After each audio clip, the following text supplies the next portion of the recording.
আগামীকালের রাশিফল চন্দ্ররাশির ওপর কন্যা রাশি 5ই নভেম্বর 2025। চাপের কারণে ছোটখাটো অসুস্থতা দেখা দিতে পারে।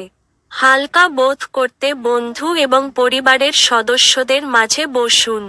যারা নিজের ঘনিষ্ঠজন বা আত্মীয়দের সাথে তাদের ব্যবসা পরিচালনা করছেন তাদের আজ খুব সতর্ক থাকা দরকার, অন্যথায় আর্থিক ক্ষতি হতে পারে।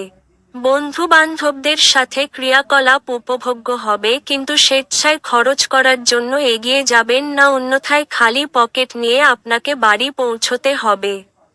আপনার হৃদয় এবং মনে প্রেম রাজ করবে। আজকে আপনি অফিসে ভালো ফলাফল পাবেন না। আপনার বিশেষ কেউ আজ আপনার সাথে বিশ্বাসঘাতকতা করতে পারে, এই কারণে আজ আপনি সারাদিন সমস্যার মধ্যে থাকতে পারেন। এই রাশির লোকেদের আজকে মদ সিগারেট থেকে দূরে থাকা দরকার, কেননা এতে আপনার মূল্যবান সময় নষ্ট হতে পারে। আপনার স্ত্রী আপনার জন্য নিজেকে ভাগ্যবান মনে করবেন। আজ এই মুহূর্তটির সদ্ব্যবহার করুন। আপনার ভাগ্যবান সংখ্যা 1।